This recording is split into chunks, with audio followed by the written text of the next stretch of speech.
Pesawat Asia One Air PKLTF ditembak orang tidak dikenal di lapangan terbang Milawak, Distrik Beoga, Kabupaten Puncak, Papua Tengah. Pesawat ditembak saat mendarat di Bandar Udara Milawak. Tembakan datang dari arah kanan pesawat. Diduga pelaku penembakan adalah KKB dari Kampung Ambobra. Mereka turun dari Kampung Ambobra ke Kampung Julukoma, Distrik Beoga. Aparat TNI Polri sempat melakukan tembakan balasan. Tidak ada korban, namun badan belakang pesawat bagian kanan terkena satu tembakan tembus ke arah pintu belakang pesawat. Kapolda Papua mengungkapkan penembakan diduga terindikasi penghitungan suara pemilu. Ini kan dari semua berkaitan dengan suara itu sendiri. Tapi kami pastikan penembakan itu bukan untuk apa-apa, tetapi mengganggu proses yang sedang jalan. Saya sudah minta untuk Kapolri melalui Kapolres, untuk Kapolres segera kotak suara yang sudah diamankan itu segera dibawa ke Wamena atau langsung ke Diduga, ke Puncak, ke Ilaga, supaya bisa proses lanjutan bisa dilakukan. Dan itu mudah-mudahan aman. Jadi dugaannya ini untuk memaksa untuk merubah hasil suara ya? Pokoknya suara sudah dalam pengamanan kepolisian, ini tentunya kita berharap harus sesuai dengan prosedur yang ada. Kapolda mengimbau masyarakat tetap tenang dan tidak terpancing isu-isu yang dapat menimbulkan kepanikan, sehingga dapat terjaga situasi aman dan damai selama proses penyelidikan berlangsung. Dari Jayapura, Papua, Freddy Nuboba, iNews melaporkan. Pemirsa, kasus asisten rumah tangga disekap dan disiksa majikan terulang lagi. 5 asisten rumah tangga yang masih di bawah umur diduga disekap dan disiksa majikannya di kawasan Jatinegara, Jakarta Timur. Sementara di Grogol, Jakarta Barat, seorang asisten rumah tangga disekap dan tidak diberi makan oleh majikannya.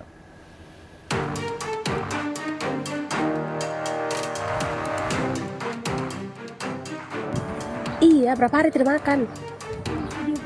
Saya tidak video. Dugaan kekerasan terhadap asisten rumah tangga viral. Seorang warga memberi makan kepada seorang asisten rumah tangga yang duduk di atas pagar. IP, perempuan berusia 20 tahun, diduga disekap dan tidak diberi makan oleh majikannya di sebuah rumah Jalan Dr. Semeru, Grogol, Jakarta Barat. Korban juga diduga mendapat perlakuan kekerasan dan tidak mendapat gaji. Korban kemudian diselamatkan oleh saudaranya dari rumah majikan. Sejumlah saksi dan korban masih diperiksa oleh petugas kepolisian Polres Jakarta Barat. Ketua RT setempat menduga penyekapan dilakukan oleh 2 orang penghuni rumah.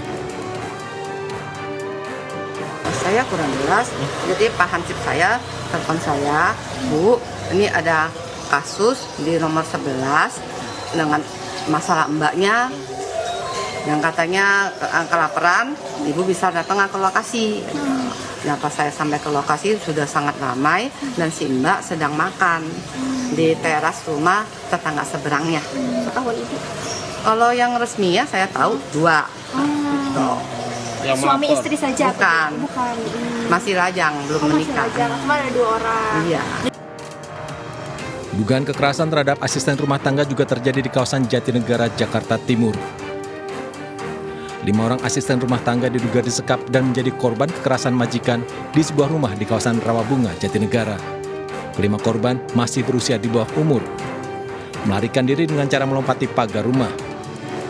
Warga sekitar langsung memberi pertolongan, membawa 2 orang korban ke rumah sakit lantaran luka akibat melompati pagar kawat berduri.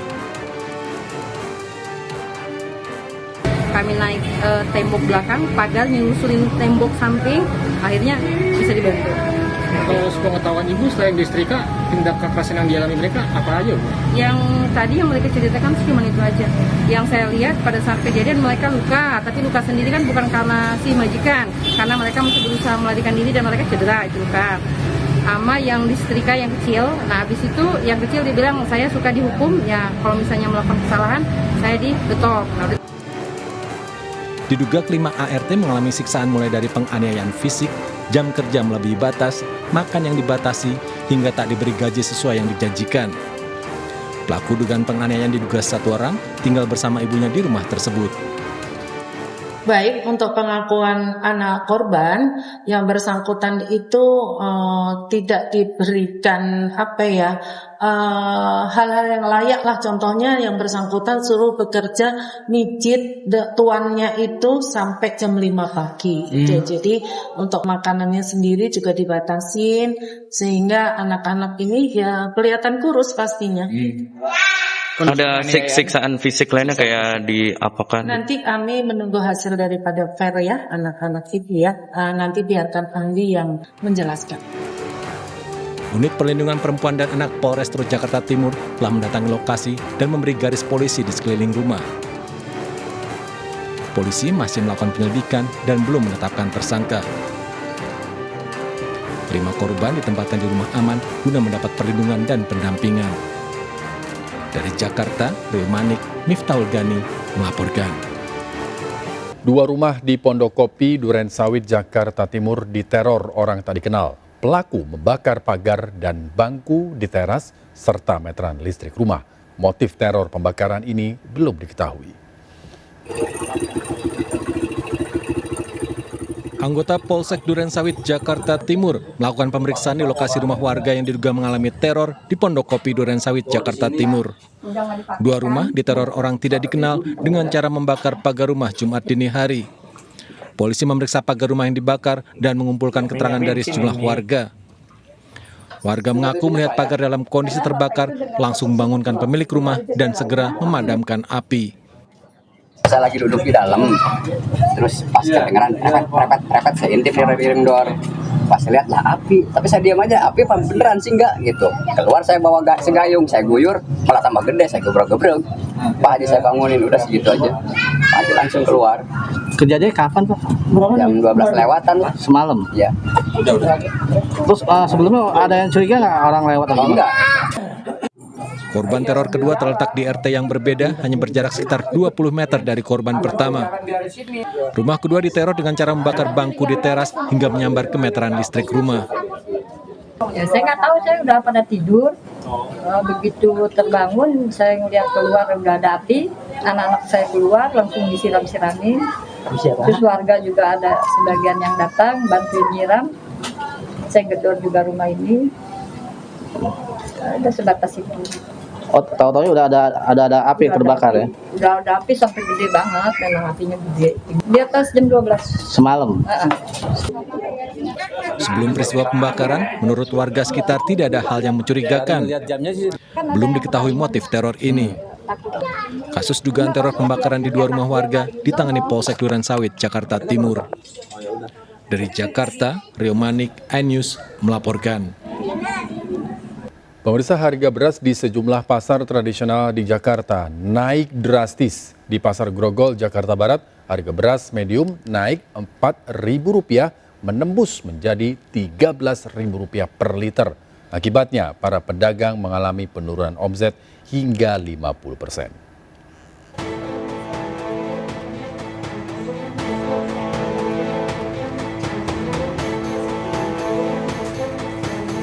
Harga beras di pasar tradisional Grogol, Jakarta Barat mengalami kenaikan signifikan. Beras medium yang sering diminati masyarakat kini mengalami kenaikan Rp4.000 per liter. Dari semula hanya Rp9.000 naik menjadi Rp13.000 per liter. Sementara harga beras premium naik Rp3.000 per liter dari Rp15.000 menjadi Rp18.000 per liter. Akibatnya para pedagang beras mengalami penurunan omset, penjualan menembus 50%. Salah satu pedagang beras mengaku kenaikan harga beras ini sudah berlangsung hampir 2 pekan terakhir. Faktor kenaikan harga beras ini dipicu menipisnya stok beras di pasar induk. Berapa persen kok naik? 4.000 lah kira-kira sekilo. Biasanya berapa? Harga Ya belum lah 9.000. naik 4.000? Iya. Kenaikannya udah berapa lama kok? Udah sejak itu aja. Ribut naik-naik, udah naik terus sampai sekarang. Sejak Pilpres ini juga naik? Iya, sebelum Pilpres juga udah naik. Pedagang di pasar tradisional ini berharap agar pemerintah dapat segera menormalkan harga beras agar omset penjualan kembali meningkat dan masyarakat tidak terbebani akibat tingginya harga beras. Dari Jakarta, Miftahul Gani, iNews melaporkan. Di Tegal, Jawa Tengah, harga beras yang kian mahal menembus Rp17.000 per kilogram, membuat warga beramai-ramai beralih membeli beras murah seharga Rp10.000 per kilogram. Warga bahkan rela berdesakan demi mendapatkan beras murah.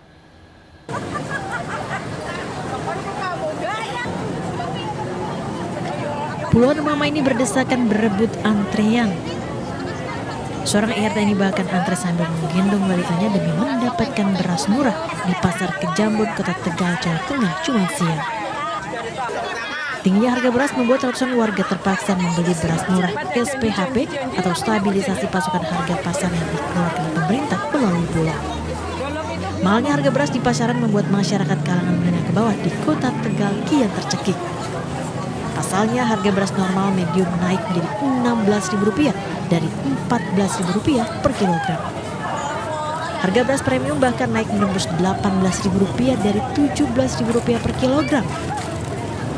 Sejumlah warga mengaku tidak mampu lagi untuk membeli beras jenis medium dan premium di pasaran yang harganya semakin tak terjangkau.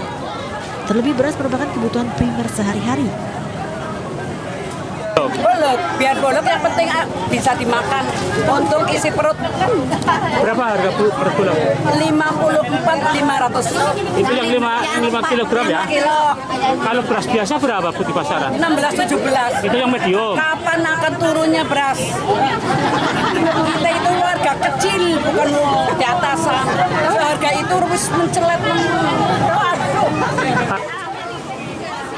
Pedagang beras Mitra Bulog mengaku sebanyak 5 kuintal beras SPHP yang ludes hanya dalam waktu 2 jam. Cuma memang karena di luar harga beras lagi naik ya. Jadi memang masyarakat sangat menginginkan beras tersebut. Jadi ini udah mulai 1 minggu ini antrean seperti ini. Jadi kemarin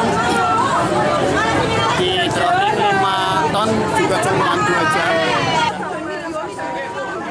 Setiap pembelian beras Bulog dibatasi masing-masing pembeli hanya diperbolehkan maksimal membeli 5 kantong beras. Warga berharap pasca pemilu pemerintah bisa segera menurunkan harga beras, mengingat dalam waktu dekat akan memasuki bulan suci Ramadan di mana semua harga kebutuhan pokok meroket. Dari Tegal, Jawa Tengah, Unibar iNews melaporkan. Begitu juga di Kabupaten Tangerang, Banten, pemirsa. Harga beras di sejumlah pasar tradisional terus mengalami kenaikan. Pasar Cikupa, harga beras premium meroket menjadi Rp18.000 per kilogram.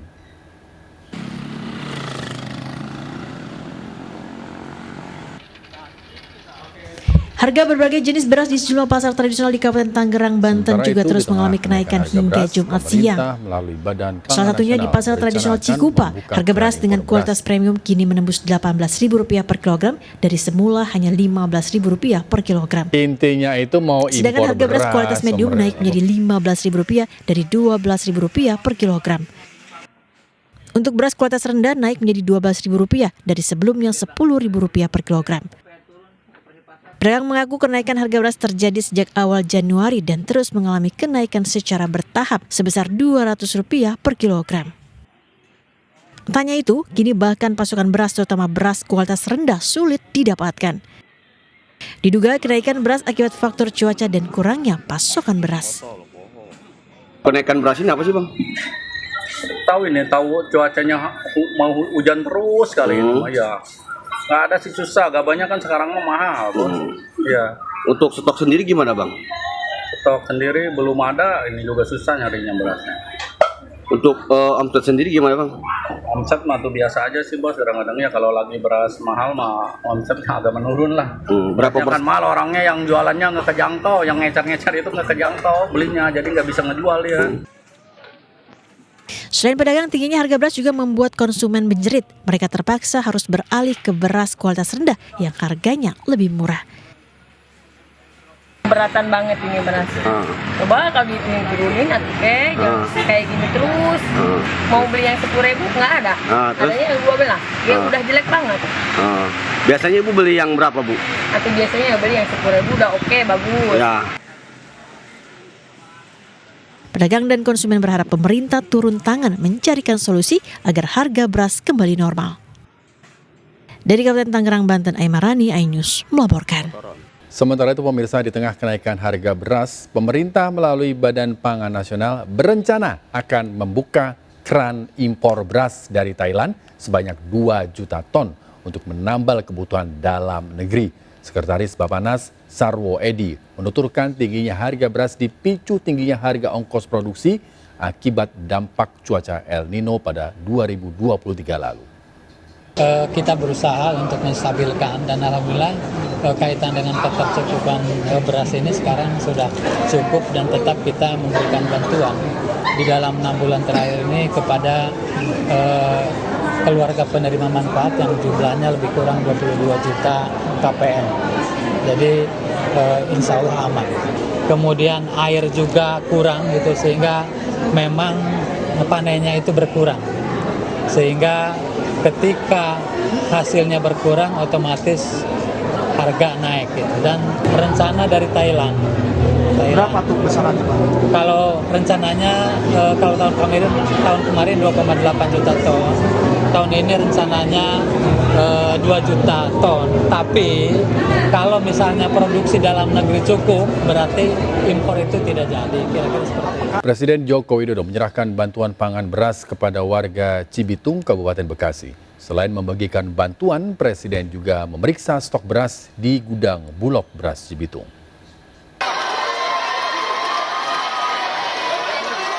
Presiden Joko Widodo menyapa langsung para penerima bantuan pangan beras pemerintah di Cibitung, Bekasi, Jawa Barat. Jokowi memastikan bantuan pangan akan diberikan hingga bulan Juni 2024. Pemerintah akan menghitung kembali kemampuan APBN untuk melanjutkan bantuan pangan ke bulan berikutnya. Pemerintah membagikan 10 kg beras dan bantuan Presiden berupa sembako kepada para penerima manfaat. Presiden mengklaim bantuan pangan hanya diberikan di Indonesia daripada negara lain. Presiden memastikan akan terus menyalurkan bantuan pangan hingga harga beras di pasaran kembali normal. Jadi yang 10 kilo sudah diterima semuanya. Nah, bulan Januari sudah terima ya. Februari hari ini terima. Nanti Maret, April, Mei, Juni. Siapa yang tidak setuju sampai Juni? Setuju. Nanti kita lihat di APBN ya. Kalau pemerintah punya kemampuan akan dilanjutkan lagi ke bulan berikutnya. Tapi janji saya yang sampai Juni dulu. Nanti hitung-hitung APBN kira-kira punya, waduh kok masih APBN punya duit, bisa ditambah ya. Dari data yang terkumpul, harga komoditas bahan pangan memang mengalami kenaikan 2 hari setelah pemilihan umum. Pemerintah akan terus berupaya agar distribusi beras ke seluruh wilayah Indonesia bisa berjalan lancar tanpa ada hambatan. Di gudang Bulog Cibitung sendiri, stok beras saat ini mencapai 23.000 ton. Dari Bekasi, Jawa Barat, Yudi Permana melaporkan. Petani di Demak, Jawa Tengah berusaha menyelamatkan gabah yang telah terendam banjir selama 1 pekan. Banjir di Demak mulai surut, namun di sejumlah kawasan permukiman masih terendam air setinggi 1 meter.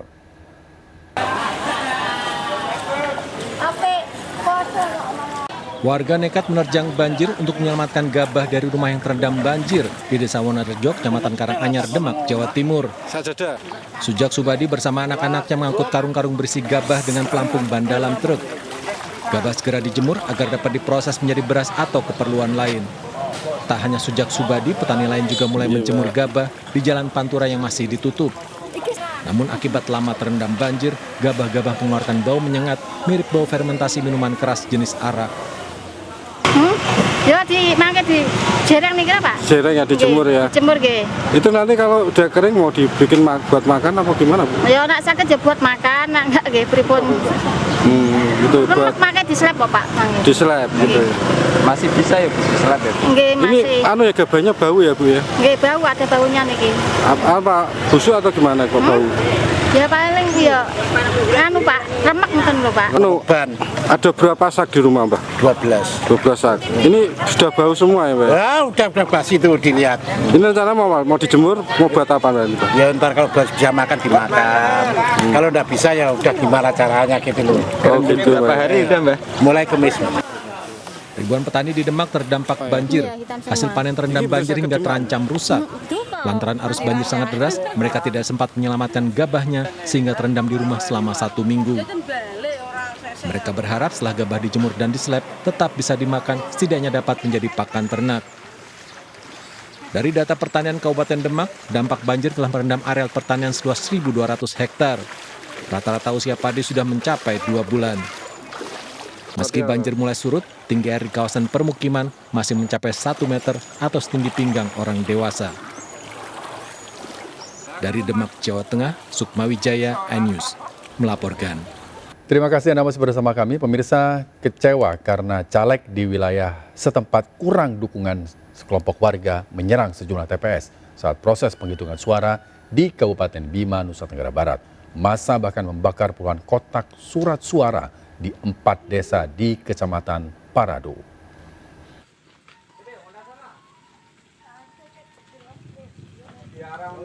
Video amatir warga merekam kotak surat suara terbakar di Kecamatan Parado, Kabupaten Bima, Nusa Tenggara Barat beredar viral. Kotak surat suara ludes dibakar massa pendukung caleg tertentu yang menyerang sejumlah TPS di 4 desa. Diduga massa kecewa lantaran caleg wilayah setempat tidak didukung warga. Massa mengamuk menyerang sejumlah TPS saat proses penghitungan surat suara caleg DPRD Bima hingga berakhir dengan pembakaran kotak suara. 68 kotak suara beserta isinya di 4 desa ludes dibakar massa. Sementara 102 kotak suara berhasil dievakuasi ke kantor KPUD, namun sebagian besar surat suaranya banyak yang tak utuh. Ini bagian dari sesuatu yang tidak kita duga sehingga mengakibatkan terganggunya tahapan di mana proses yang sedang dilaksanakan semalam itu sudah mulai menghitung di kotak yang terakhir, yaitu di surat suara DPRD Kabupaten. Usai kejadian, KPU Bima menggelar rapat pleno setelah sebelumnya bertemu dengan Bawaslu, TNI, dan Polri. Dari Bima, Nusa Tenggara Barat, Edi Irawan melaporkan. Gara-gara suaranya hilang, seorang caleg mengamuk di kantor Kecamatan Ajung, Jember, Jawa Timur. Caleg tersebut mengancam akan membongkar kotak suara berisi hasil perolehan suara di TPS 35 di kantor kecamatan. Pasti baca ini, ayo yang benar. Ini tidak ada. Kalau sudah di kecamatan bukan pleno besar itu yang dibaca. Mohon maaf, segat maka hilang suara saya Pak Nyaman. Suara 15 itu lebih 100 juta Pak. Jangan ngomong nggak hilang. Kalau nggak pandai, nggak bisa. Jumadi, seorang calon legislatif, mengamuk di depan Muspika Ajung sembari menunjukkan hasil penghitungan suara di plano kecil dan plano besar yang tidak sama. Penghitungan suara di TPS 35 menunjukkan Jumadi mendapat 35 suara sesuai data di plano besar. Namun saat mengetahui C hasil atau plano kecil, ternyata suaranya 0. Jumadi pun menduga ada kecurangan dan langsung minta pertanggungjawaban PPK bahkan Camat Ajung. Tidak ada tanggapan, Jumadi nekat berusaha membongkar kotak suara yang berisi hasil suara di TPS 35 untuk mengetahui C hasil. Namun aksinya dihalau polisi dan TNI. Masih mencari keadilan, suara saya di TPS 35, Dusun Gumuk Sawe, Desa Pajakaja, Kecamatan Ajung, hilang 15 suara. Di pleno besar tertulis punya saya 15 suara, 15 tertulis 15. Masuk di Sarinanci 1 itu tidak ada, hanya ada 6, bahkan punya saya tidak ada. Dan saya menduga bahwa suara saya oleh TPS 35 dijual ke partai yang lain. Itu sudah nyata, karena apa? Karena anggota KPPS dari TPS 35 itu adalah tim suksesnya dari partai. Ada 2 tim suksesnya dari partai. Kelompok penyelenggara pemungutan suara KPPS TPS 35 dikawal Muspika mengadakan rapat bersama Jumadi. Diperoleh kesepakatan, kotak suara akan dibuka saat jadwal perekapan di tingkat kecamatan yang akan dilakukan beberapa hari mendatang. Itu kita akan melakukan pengkross-cekan itu ketika rekap di tingkat DPK, di tingkat kecamatan. Itu nanti kita sandingkan antara C hasil dengan uji hasil salinan yang tadinya ada indikasi berbeda. Artinya ada kemungkinan untuk buka kotak lagi, Pak? Untuk buka kotak lagi tetap kita lakukan nanti waktu di jadwal yang ditentukan oleh KPU. Jumadi menerima kesepakatan tersebut dan menunggu jadwal pembukaan kotak suara dalam pemeriksaan di tingkat kecamatan. Dari Jember, Jawa Timur, Bambang Sugiarto melaporkan. Massa yang tergabung dalam masyarakat sipil peduli pemilu dan demokrasi berunjuk rasa di depan gedung KPU RI. Mereka menuding adanya kecurangan dalam pemilu 2024 dan meminta digelar pemilu ulang.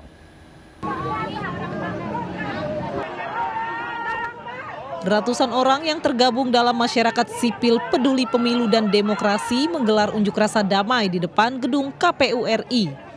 Dalam aksinya, massa menuding pelaksanaan pemilu 2024 berlangsung curang dan dilakukan secara terorganisir dan masif. Selain banyaknya kecurangan yang terjadi di sejumlah TPS saat pemungutan suara, proses penghitungan real count oleh KPU juga dinilai syarat kecurangan. Demi mengembalikan marwah demokrasi yang jujur dan adil, massa mendesak Ketua KPU Hashim Ashari mundur dari jabatannya dan meminta KPU menggelar pemilu ulang. Untuk mengamankan jalannya aksi, polisi menerjunkan 500 personil yang disiagakan di kantor KPU dan Bawaslu. Sebetulnya kami ingin tetap mengawal proses pemilu ini agar tetap aman, ya, kemudian juga tertib. Tadi kata pun ada dua kelompok yang berseberangan, kami juga akan melakukan penyekatan agar dua kelompok ini jangan sampai terjadi gesekan.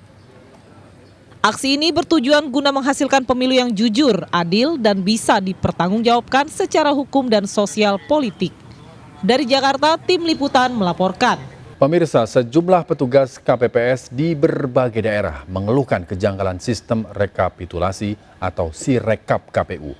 Kejanggalan di aplikasi Sirekap terjadi pada angka perolehan paslon nomor urut 2 yang melonjak tinggi dan tidak sesuai dengan hasil penghitungan suara real di TPS.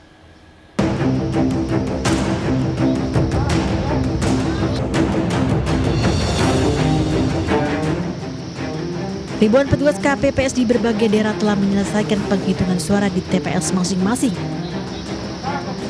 Setelah rekapitulasi manual selesai, KPPS wajib menginput data penghitungan ke dalam aplikasi Sirekap milik KPU. Namun kejanggalan ditemukan sejumlah KPS saat menginput data dalam aplikasi Sirekap, salah satunya di TPS 026 Joglo, Kembangan, Jakarta Barat. Menurut petugas KPPS, penghitungan suara real jauh berbeda dengan angka yang muncul di aplikasi Sirekap. Perolehan suara paslon nomor urut 2 Prabowo Gibran melonjak tinggi menjadi 720 dari penghitungan real petugas hanya 80 suara. Sementara paslon nomor urut 1 dan 3 tidak ada perubahan. Angka yang muncul di aplikasi Sirekap juga sudah tidak bisa diubah lagi oleh anggota KPPS. Saya sudah tidak bisa untuk diedit dan sudah terekam suara untuk paslon nomor 2 itu 720. Sedangkan untuk perhitungannya adalah sebesar 80 suara. Oh, jadi jumlahnya benar. Paslon yang lain sama 95 juga. Nih, seperti Anies 95, di Sirekapnya betul 95. Ganjar pun juga seperti itu. Ganjar ada 22 suara, di Sirekap terekamnya sama 22. Jumlah pengguna hak pilih dalam DPT 301. Hal serupa juga terjadi di daerah lain. Di TPS 013 Kalibaru Cilodong, Kota Depok, jumlah DPT tercatat 303 orang dengan jumlah pemilih 204 orang. Namun dalam kolom perolehan suara di aplikasi Sirekap, paslon nomor urut 2 Prabowo Gibran tercatat meraih 617 suara, jauh lebih tinggi dari perolehan paslon 1 dan 3, bahkan melebihi total jumlah DPT di TPS tersebut. Berdasarkan pembacaan di sistem Sirekap memang ada sedikit error di mana angka X itu terbaca 5 atau 8, sehingga apabila ada misalkan dia hanya dapat kurang dari 100 kan harus disilang di depan X-nya. Nah, itu terbaca oleh sistem menjadi angka 5 atau 8. KPU Depok melakukan pengecekan data perolehan suara secara manual.